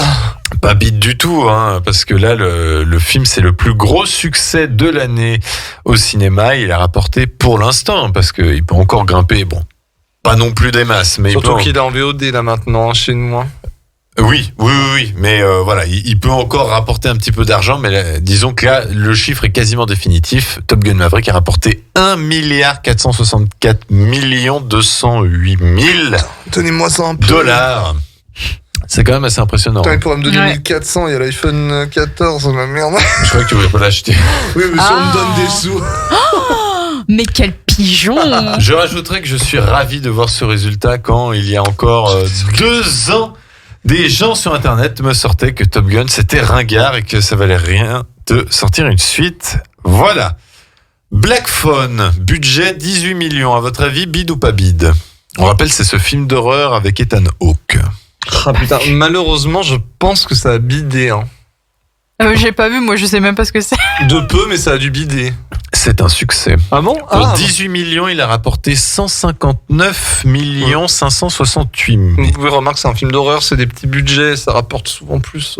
Ah non, mais c'est un même pour un film d'horreur, c'est vraiment un beau succès. Ah, je pensais on serait peut-être même pas à l'abri qu'on nous sorte un petit Black Phone 2 d'ici quelques années. Ouais, ça va être compliqué. Hein. Ouais, enfin, faisons confiance à Blumhouse. Ouais. Il va sortir de... Je suis même sûr qu'ils vont faire 2 films d'un coup, Black Phone Kills et Black Phone Ends. Voilà. Bullet Train avec un budget de 90 millions. Oui, c'est bon, ça a fait le score Bullet Train, je crois. Je l'ai pas vu non plus, je ne sais pas. Non, mais je te demande si c'est à ton avis. Qu'est-ce que tu veux ? À mon avis, je sais même pas ce que c'est. Ah, de ce que tu en as entendu. On l'a pas vu ensemble ? Non, j'ai vu avec Alicia. Non, non, j'étais pas là. Non. Eh ben, ça a un petit peu marché. Ça a rapporté 223 132 954 pour être précis. Donc pour 90 millions, il est rentré dans ses frais, mais il faut pas oublier non plus que les 90 millions, il n'y a pas les frais de promotion. Donc c'est un bon petit succès, mais je me demande s'ils en attendaient pas un petit peu plus quand même, Sony, de la part de Bullet Train et de Brad Pitt. Ça reste quand même tout à fait honorable. Jurassic World, le monde d'après, budget 215 millions. Oui, bah oui. Eh ben oui, c'est un succès. C'est le deuxième. Non, tu l'as pas vu. Hello Maroc. C'est le deuxième film à avoir dépassé 1 milliard au box-office cette année. Donc voilà, malgré les critiques qui ont descendu le film, Jurassic World est largement dans ses frais. Thor Love and Thunder avec 250 millions de budget. Je trouve ça impressionnant. Énorme, hein. 250 millions pour ça. Enfin c'est bref. le prix de ma maison. Non, moi, je te dirais que... millions. En fait, j'ai envie de dire qu'il a eu son budget parce que c'est un Marvel et que certainement qu'il y a eu du monde qui allait le voir, mais d'un côté, j'ai envie de croire qu'il a pas marché, en fait. Bah, il a marché. 759 728 000 et des broutilles. Mais, il faut quand même savoir que c'est moindre que le 3e Thor. Bon, il fait quand même mieux que les 2 premiers, mais bon, c'était pas compliqué vu qu'on parle vraiment des premières années Marvel. Mais, voilà, il a fait moins que le 3e volet. Ça s'explique aussi sans doute parce que le film n'a pas pu sortir en Chine vu qu'on a bloqué toutes les sorties de films en Chine et en Russie. Mais bon, en Russie, c'est un peu... Non, mais c'est parce que c'est le nom Marvel, hein. C'est parce que c'est le nom Marvel, parce que franchement, je pense que sinon, un film pareil, ça aurait vite fait du bouche à oreille en mode on n'y va pas. Hein. Mais là, vu que c'est Marvel et qu'il faut un peu suivre leurs films et tout pour comprendre un peu certaines choses, des fois, voilà quoi. Mignon 2. Ah bah un succès ça. Un succès, hein, parce que 914 817 000, donc presque 1 milliard. Et surtout, j'ai été surpris de savoir combien le film avait coûté, seulement 80 millions. Oh, bon, c'est seulement... salaire. Oh, seulement... Seulement 80 millions. Quand je vais vous parler d'un autre dessin animé, film d'animation après, d'une autre firme, Disney, vous allez voir qu'on est vraiment sur un tout autre budget. Donc, Mignon 2, tout à fait un succès. Nope. Moi, je dirais non. Bah, oui, un petit succès, 169 240 000 pour un C'est budget. quand qu'il y en a qui n'ont pas de succès là dans ton monde. Pour un budget, ça arrive. Ça n'a aucun sens. Ça plutôt arrive. dans l'ordre. Non, J'aurais mais pu dire oui depuis le début en fait. C'est un petit succès parce que il n'a coûté que 68 millions, mais 169 millions pour un film de Jordan Peele, c'est quand même moindre que Us et Get Out. Et je me pose la question si ça valait le coup de le sortir l'été. Ou est-ce que comme ses précédents films, il aurait pas mieux valu de le sortir plus tôt dans l'année, ou en tout cas, je ne sais pas. Je n'arrive pas trop à expliquer ce. J'en parlais manque tout de à l'heure à chiffres. la table Ouais. de ce film et on m'a dit que ouais, les deux personnes qui sont allées voir m'ont dit putain, on a été déçus de ouf parce qu'en fait on s'attendait à voir un film d'horreur et c'était joliment fait mais il y a Après, Jordan Peele, c'est jamais qu'un simple film d'horreur. Donc, mais bon, après. les deux autres étaient un peu plus vendaient un peu plus le truc quand même, ça faisait Oui. un peu plus creepy que Nope quoi. Bon, après, il y a un peu d'horreur quand même dans Oui, Nope, enfin. mais c'est vrai que bon, voilà. 3 millions à t'attendre. Non, ça va marcher. C'est un bid monumental. Ah, c'était sûr. Un bid monumental, il a coûté 60 millions, il n'en a rapporté que 15. Ouh, donc ils sont en déficit. Ah, mais là, oui, c'est un gros bid. Alors, je pense, vu que c'est un film d'auteur, ils s'attendaient pas non plus à des miracles. Les pâtés l'ont pas spécialement programmé visiblement. en La plus. distribution en France était laborieuse et j'ai l'impression qu'aux États-Unis, c'était pas mieux. Ouais. Donc, Nous on l'avait donc c'est cool. Il y a plein de gens qui se sont déplacés d'ailleurs qui sont venus le voir au cinéma d'Aix-les-Bains parce qu'à Chambéry ils le proposaient pas. Mais c'est vrai que oui a priori. Alors si le pâté de Chambéry l'avait pas, je suppose que tous les pâtés de France l'avaient pas. Je déjà. pense. Donc ça fait déjà quand même beaucoup de cinéma impacté et de gens impactés. Hein. Mais là, ouais, vraiment, dans le monde, c'est un film qui a pas marché, trop étrange peut-être. Beast. Oh moi je dirais que ça a pas marché. Ça Ou alors vraiment tout de peu, juste rentré dans ses frais. Ouais. 36 millions de budget, il en a rapporté 52 millions, donc on peut dire qu'avec les budgets de promotion.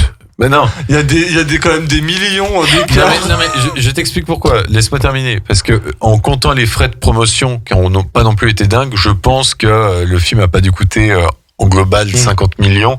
Donc je pense qu'il est tout juste rentable, quoi. Mais peut-être qu'avec la VOD ou les DVD Blu-ray, ça marcherait peut-être un peu plus. Là où chantent les écrevisses. Ah bah ça je pense que... Ah alors je sais pas, j'ai un doute, mais je dirais que c'est un bide. Eh ben c'est un gros succès. Hein. Ah Pour 24 millions, le film a rapporté 127 millions. 24 millions seulement le film. Oui. Putain, pour la beauté qu'il est, franchement, comme quoi. Oui, mais en même temps, quand tu regardes, c'est que des décors naturels. Il n'y a pas de grands acteurs. Ah, mais comme quoi, il n'y a pas besoin de Ah des bah non. millions et des millions Ah pour bah avoir un beau truc, non. quoi. Au contraire. Mm. Mais voilà, 24 millions, on en a rapporté 127, donc Je vais laisser jouer Léa. après, un là, énorme succès. Oula. Everything Everywhere All at Once. Bon, ça, j'ai ma petite idée, mais vas-y. Je sais même pas ce que c'est. Moi, je pense que ça a beaucoup marché, ça. 25 bien fait. 25 millions de budget, il en a presque rapporté 100 millions. C'est avec Michel Yeoh, tu sais, ces trucs du multivers, là. Il y a le truc avec l'actrice asiatique. Non, là, non, je vois pas du tout, non. Non, mais je crois que c'est peine perdue. On est encore sur Crazy Frog. Esther 2. Un flop. Oh oui. Budget 20 millions, on a Putain, rapporté... ça, je voyais ce que c'était. Merde. Ça n'a rapporté que 18 millions, presque 19. Et je suis bien content que ça bidé, parce qu'au moins, on est garanti qu'il n'y aura pas de 3. Mais qu'est-ce que tu veux qu'il fasse Ah bah, Esther 3, les origines des origines, parce qu'en vérité, on a un peu les origines qu'on voulait. Elvis. Ah, c'est un succès. C'est un succès, 85 millions de budget, il en a rapporté 285, Mazurman, largement mérité. Crypto et les super animaux. J'aimerais que ce soit un succès. Moi, je pense que c'est un j'adore. succès. Hein. C'est un petit succès, 90 millions de budget, il en a rapporté 178. Donc, mais les dessins animés, je pense que indébitablement au cinéma, ça marche quand même la plupart. Attends. Buzz l'éclair. Ah, je pense que c'est un bide. Bah, Buzz l'éclair, budget. Et c'est là que je te dis, asseyez-vous. 200 millions. Il en a rapporté 226. Oh, donc, ouais. avec les frais de com, que là, pour Buzz l'éclair, sont beaucoup plus impressionnants que pour un Beast, je pense que même Disney a perdu de l'argent avec Buzz l'éclair. Et alors là, ça m'impressionne énormément, quoi. Et c'est bien fait pour eux, pour le coup. Alors certes, ils vont sans doute rentrer dans leurs frais avec les ventes de DVD Blu-ray. Et puis, bon, après... Mais grâce à Kevin Ford. Les abonnés... Oui. Il l'a déjà précommandé. Fort de café, Exactement. je voulais dire.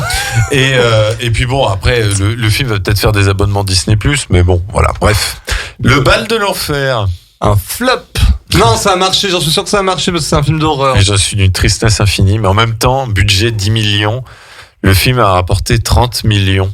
Ouais, mais ils en feront pas un 2, je pense. Ils en feront pas un 2, je pense qu'ils attendaient un petit peu plus, même le faible budget, mais bon, c'était le genre de budget, c'est quand même difficile de ne pas rentrer dans ses frais. Arthur Malédiction, alors là on va passer en euros. Je suis surpris. Moi, je pense que ça a coûté tellement peu cher que ça peut être un succès. Alors, parce que les gens peu sont... cher déjà. Juste de voir ça, j'ai mal quand même. Non, mais alors je pense justement que ça a bien rempli l'argent parce que les gens ils sont allés par curiosité. Ouais, ils sont allés voir, ils se sont dit c'est quoi cette merde. Et puis là, j'ai le succès au monde, hein, pas que de la France. Ah bah vas-y, dis-nous. Mais bon, flop. Alors le film, alors si vous, le film a quand même coûté. Alors, pour un film, c'est faible, hein, mais quand même 2 millions d'euros. Oh là là, où est passé l'argent? Ouais. Et le film a rapporté 1 934 000 euros. Il est presque rentable. Donc c'est-à-dire qu'avec alors le film, je ne sais pas si vous avez vu, ne sortira qu'en DVD. Ah, même pas en Blu-ray. Il ne sortira pas en Blu-ray, il sortira qu'en DVD en décembre. Peut-être qu'il sera rentable. Enfin, franchement, qui va acheter ce truc-là en DVD, je ne sais pas. Surtout que la qualité DVD sera encore plus pourrie, donc. C'est étonnant qu'il n'ait pas fait de Blu-ray. Il savait très bien que c'était de la merde. Et bah il oui. Non mais. Bref. Alors là, du coup, j'ai parlé que des films français. Je te coupe, mais tu sais ce qu'il aurait dû faire même? Il aurait dû les proposer à la vente sur Internet et puis en faire selon le nombre de gens qui commandent. Hein, parce que franchement. Ouais, c'est vrai. Mais je pense que, enfin, ça aurait été dérisoire. Moi, réalisateur, je fais ça avec un truc pareil. Là, donc, du coup, j'ai continué à parler que de films français. Et vous allez voir que les films français sont souvent déficitaires, mais ça veut pas dire pour autant que ce sont pas des succès. C'est un peu particulier, c'est que de toute façon, le cinéma français ne rapporte pas tant que ça, mais coûte un certain chiffre. Donc, voilà. C'est le CNC qui complète, c'est ça? Voilà. Irréductible. Avec donc Jérôme Commandeur. Succès, ça. Bah, c'est un succès, mais quand on y pense, le film a coûté 11 millions d'euros. Il en a rapporté que presque 6. Mais c'est quand même un petit succès. Dis donc, 11 millions, un truc pareil. 11 millions. Après, il y a quand même beaucoup de décors différents, j'ai l'impression. Ouais, mais 11 millions. Oui, c'est vrai qu'après, il a peut-être voyagé dans des pays pour le film. Il a peut-être dû se déplacer parce que, a priori, il est un peu partout. Mais non, mais ça ne me surprend pas que ce soit considéré comme un succès parce qu'il avait fait pas mal d'entrées. Attends de voir après, hein, parce que incroyable mais vrai. Flop, non? Bah, c'est pareil, hein, c'est que ça a coûté 4 340 000. Oui, Corentin. Non, mais je te filme la même chose. Et ça en a rapporté 2 373 000. Oh, 4 millions, mais vous verrez la façon dont c'est filmé, quoi. Mais ma tante, elle fait la même chose. Même moi, je vous le filme, le film. C'est vrai que le film est bien, mais c'est vrai que là, je pense que c'est 4 millions. Non, mais il n'y a aucune recherche artistique. Enfin, je veux dire, c'est pas des plans de ouf. Les 4 millions s'expliquent sans doute parce qu'il y a 4 têtes d'affiche. Ouais. 1 million par acteur. Et la maison a été prêtée. Menteur. Flop. Eh ben non, lui il est rentable. Il a coûté 7 millions, on a rapporté 7 115. Ouh, il s'est fait 115 000 euros le petit Tarek dans sa poche. Alors après oui, c'est vrai qu'il faut compléter avec la télé et tout ça, les audiences et tout, mais c'est pour ça que le cinéma français est rarement rentable. Joyeuse retraite 2, c'est une honte. Ah bah si c'est une honte, ça veut dire que c'est un succès. Ça a marché. Non. Ah non, au niveau du prix. C'est une honte que ce film a coûté 7 200 000. Ça a coûté 200 000 euros de plus que Menteur. Alors, est-ce que Michel Larocque et Thierry Lhermitte se sont servis dans le gâteau? Je lui demanderai. Tu lui demanderas. Alors, Michel. Et par contre, c'est un flop monumental puisqu'il n'a rapporté que 2 530 000. Ah ouais. Je parle d'euros, hein. Je parle pas. Non, parce qu'en France, souvent, on compte les succès des films au nombre de places vendues. Là, je parle vraiment de fric rapporté. L'année du requin. Oh, flop, ça, non? C'est un flop abyssal. Budget 4 500 000. Il n'a rapporté que 459 000 euros. Ah. Ouais, non, mais alors faut dire que la com était désastreuse et en plus ils t'ont vendu le film d'une façon qui n'allait pas du tout parce qu'en fait t'allais voir un film que tu pensais drôle et en fait c'était pas tant drôle que ça, quoi. C'est ce que j'ai cru comprendre. Oui, c'est clair. Il y a des gens qui gagnent plus que ça à l'auto quand même. La très très grande classe. Ça a marché, ça. Non. Même pas non, ils avaient dit que c'était un flop à l'été. Ah, ça j'ai vu. Budget 7 300 000. Ça n'a rapporté que 2 451 000 euros. Audrey, je t'aime, merde, t'as foutu quoi? Rumba la vie. Ah bah il est encore en salle, c'est compliqué là. Hein. C'est compliqué, mais je dirais que ça marche. Rumba. Non, c'est un flop. Ah ouais, c'est un flop parce qu'il a coûté 10 516 000 euros. Et pour l'instant, il n'a rapporté que 2 millions d'euros. C'est pour Lara Fabian, ça. La Renoir qui ouais. danse. Alors pourtant que je vous conseille le film, il est vraiment bien. Les volets verts. Flop, ça, non? Non, allez, ça a marché, il y a Depardieu. Bah, disons que c'est relatif parce que certes, le film a coûté 6 millions, mais il en a rapporté 2 millions. Donc je pense qu'il rentrera pas dans ses frais, mais c'est pas un flop. Voilà. Donc c'était ça pour le box-office de l'été.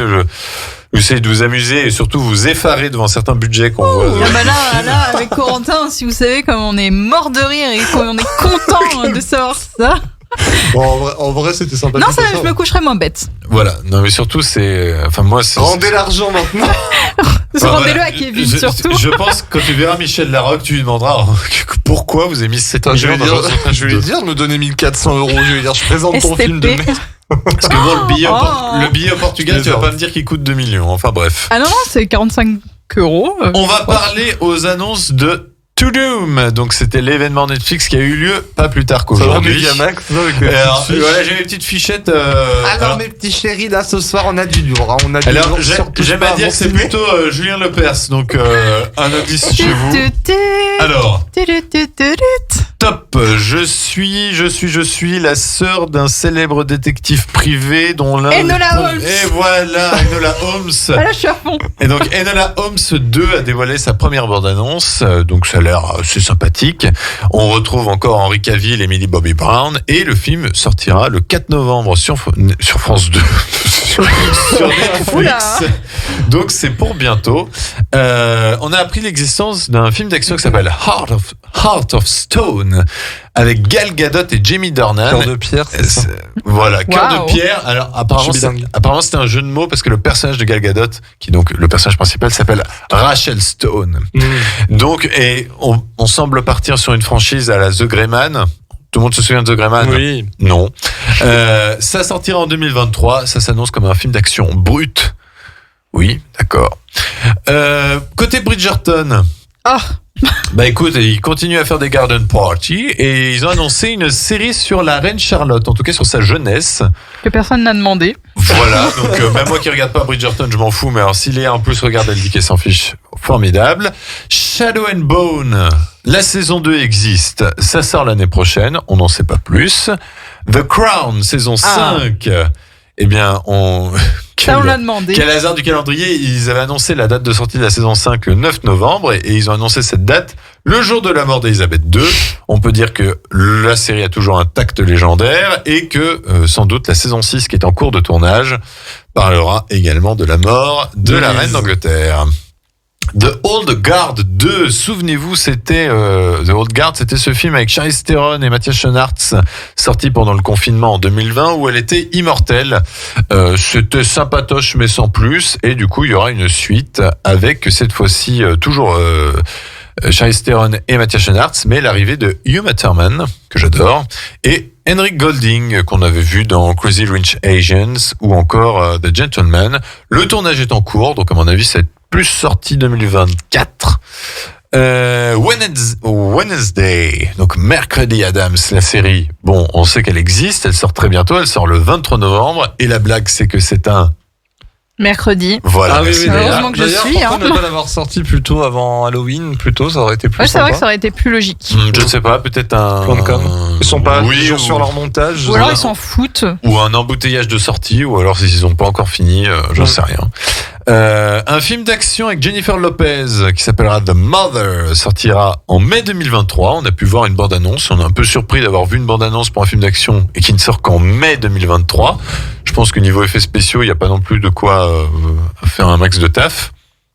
C'est une moto qu'on a entendu Corentin. Ah putain, je me demandais. Bah ouais, moi aussi je crois que tu t'avais mis la bande-annonce ou quoi, je me suis dit. La preuve que je vous dis que j'en ai ras-le-bol des motos, surtout des bruyantes. The Watcher, donc c'est un film d'horreur avec Naomi Watts et Bobby Cannavale. Ça sort très très bientôt, ça sort le 13 octobre, c'est adapté à une histoire vraie.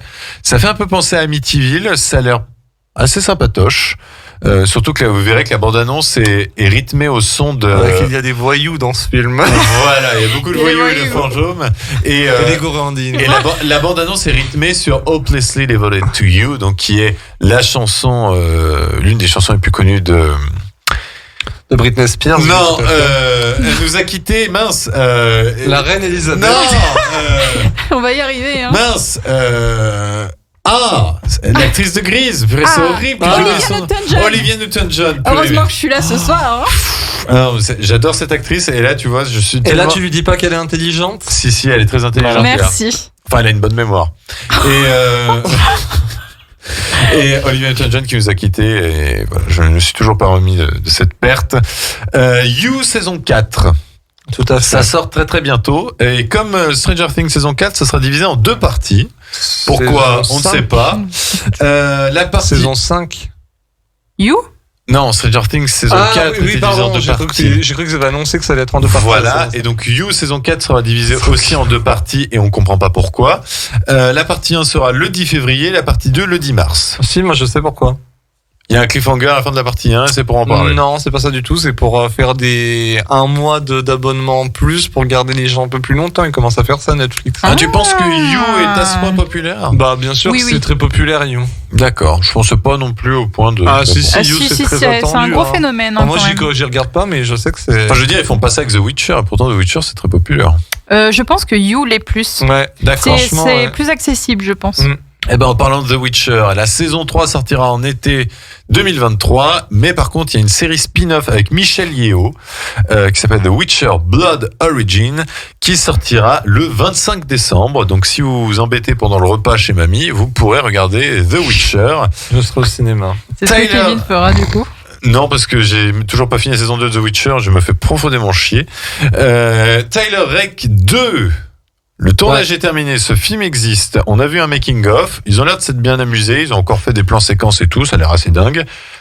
Sortie 2023, merci de nous en avoir parlé, on n'a pas plus d'informations. 1899, donc la série par les mêmes créateurs que Dark, sortira le 17 novembre prochain, ça s'annonce à l'air dingue. Ça a l'air incroyable. Je sais même plus à parler français. Ça a l'air incroyable. Ça s'annonce à l'air dingue. Ça s'annonce à l'air dingue, ouais.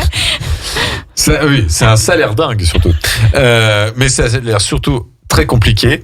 Autre film, The Clowned Tyrone. C'est un film d'action comique avec Jamie Foxx, qui décidément ne fait plus que du Netflix parce que le cinéma n'en veut peut-être plus. John Boyega et Teyonah Parris. Teyonah Parris, qui est une actrice qu'on avait découvert dans WandaVision. Ça sort, réponse de Netflix, bientôt. Merci. Lupin partie 3, tout le monde l'attend, cette partie 3 de Lupin. Moi, j'ai tellement l'impression que cette partie 3 existait que je pensais qu'on attendait la partie 4. Eh ben, Lupin partie 3, on a eu droit à une bande-annonce. Ça sort bientôt. Merci Netflix. Squid Game saison 2. Ça tourne. Voilà, merci Netflix. Dead to Me saison 3. Alors Dead to Me, c'est une série que je ne connais pas, mais c'est avec James Marsden et Vera. Et Vera. L'actrice qui joue Vera. Mais voilà, j'ai encore perdu son nom, décidément. Linda Cardellini. Linda Cardellini, oui, elle joue dans Urgence, oui. T'as une bonne mémoire. Pyramide. Non, Jeopardy. Elle joue aussi dans Avengers. C'est la compagne de Hawkeye. Et ben la saison 3 de Dead to Me, la saison finale, sortira le 17 novembre prochain. Glass Onion, la suite de À couteau tiré, donc sortira directement sur Netflix le 23 décembre prochain. On a eu droit à une petite scène inédite avec Dave Bautista, Kate Hudson. Outer Banks, saison 3 seulement, je crois pas que c'est la dernière, c'est saison 3, Ça sort en 2023. On a eu droit à une petite bande-annonce. Corentin, es-tu satisfait de la bande-annonce ? Ça affiche pas grand-chose, mais voilà. on Non, mais verra. c'est Netflix. L'école du bien et du mal. Donc c'est un film avec Kerry Washington que vous connaissez de Scandale ou encore de Django Unchained et Charlize Theron qui sortira le 21 octobre prochain. Ça a l'air très bof. Mais bon. Voilà. Ne vendons pas la peau de l'ours avant de Non, l'avoir tué. mais ça n'a pas l'air extraordinaire. Et enfin, pour finir, Alice in Borderland saison 2. Netflix ne dévoile pas la date, nous dit juste ça existe en nous dévoilant une bande-annonce. Et c'est après, en allant sur Internet, qu'on peut enfin avoir une date de sortie. Ce sera le 22 décembre prochain. Morale de l'histoire, beaucoup d'annonces très vagues. Netflix ne sait toujours pas faire un événement comme il faut. Et je vous ai encore pas dit le pire, c'est qu'ils ont déplacé tout le casting de Stranger Things juste pour nous dévoiler le bêtisier de la saison 4. Bref, un peu du foutage de gueule. Donc, je ne sais pas si je couvrirai le tout doom de l'année prochaine, si c'est encore à ce point. S'il y a une saison 6 aussi. Ah, la moto, elle fait quoi, là, à côté du studio, là? C'est pas possible, je vais sortir, je vais m'en occuper, hein. Tu vois que c'est horrible, les motos. On va se retrouver dans quelques instants pour la dernière partie de l'émission avec là qui a plein d'infos insolites à nous donner. À tout de suite sur 120 minutes actu. Merci d'être avec nous. 120 minutes actu. 2 heures interactives pour parler culture et actu avec Corentin et son équipe. Et de retour pour la dernière partie de 120 minutes actu. Merci à vous d'être Ah, avec mais nous. heureusement que je suis là ce soir. RadioGrandLac.com. J'allais dire Energy Music Awards. Alors On va essayer de finir l'émission vite parce que bon, Kevin m'a expliqué qu'on a des nouvelles techniques de sécurité maintenant suite à l'orage en fait. On s'excuse auprès de tous les motards de France parce qu'en fait c'était l'orage. Ou sinon c'est ce connard de Dieu qui fait de la moto. La vulgarité, Il est en- Sandra, il faut le couper de l'antenne. Il est en T-Max en écoutant du Joule en Y dans le ciel, voilà. Bon alors, on va parler news, news insolites que j'ai vues. Donc je confirme, c'est bien de l'orage. Et je déteste ça, moi, les gars. Donc je vous jure qu'on va attendre que ça se calme. Mais non, on va faire quelque chose de plus rassurant. Écoutez, mesdames et messieurs, si vous avez peur de l'orage, il y a bien sur l'antenne, nous allons vous rassurer. De toute façon, si vous êtes dans votre voiture, il ne peut rien se passer. Je vais écouter ça maintenant quand j'ai peur de l'orage. Voilà. S'il pleut très très fort, arrêtez-vous sur le bas-côté. Mon Dieu. Baissez un peu votre siège, faites une petite sieste. Si votre compagne et votre compagnon est juste là, profitez-en. On dérive là, on dérive. Allez, on y va. Voilà. Allez, les news insolites de la semaine. Qu'est-ce que c'est que ça encore? Géopardy. Non, les gros, Je sais même pas ce que c'est. Ça on est tous en train de mourir. Ah non, mais ça part à volo cette émission. Moi, j'en peux plus. Alors, Léa, qu'est-ce qu'il y a d'insolite cette semaine? Il y a un traiteur japonais qui a inventé une glace qui ne fond pas, même pendant les canicules. Cette innovation sera vendue au prix de 6 € au Japon. Et elle est dénommée Zut. Et elle a été créée par le groupe Nakasho. Et elle permet de manger des glaces qui ne changent pas d'état jusqu'à 35 degrés. Et la recette étant secrète, très peu de choses sont sues à l'heure actuelle dessus. Pour différer... Oh, tu sais que je t'écoutais même pas, j'étais en train de me dire, est-ce qu'il y a un paratonnerre sur cette maison?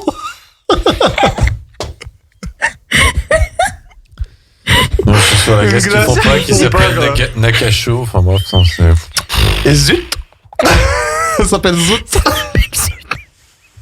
Oui, donc la recette est secrète et Ah bah oui. donc hein. apparemment Tout le dedans, monde voudrait la voler. Hein. donc les industriels apparemment ils joueraient sur la quantité de matière grasse dedans et il y aurait des ingrédients naturels tels que des polyphénols de fraises. Voilà.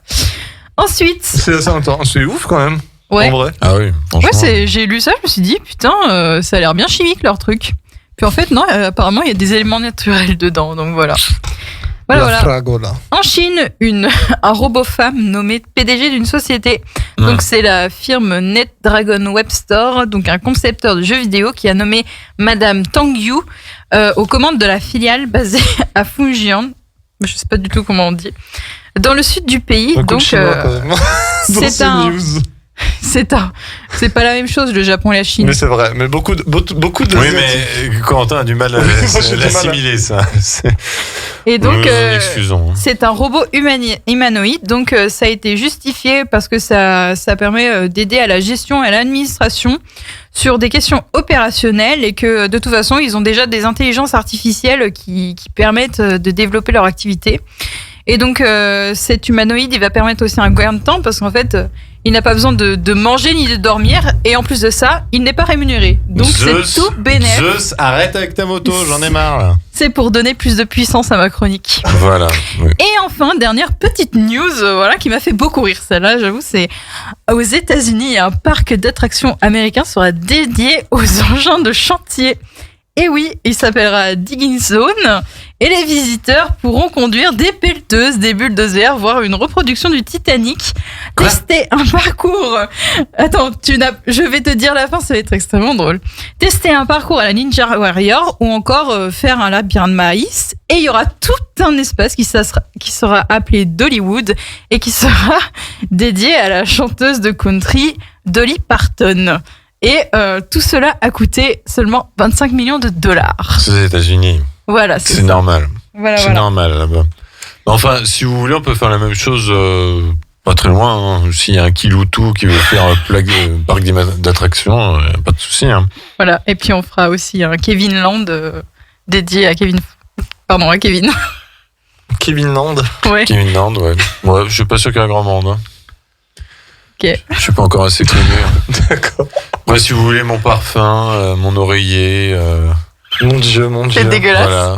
Des chaussures avec un peu des gouttes de mon sang dessus. Oh. Des gouttes de sang carrément. Bah oui. Il fait référence à Lil Nas X. Ah. Non mais elle suit pas. Hein. Ça m'est plus. Oh alors là, que c'est moi qui ai été à sa sortie du studio.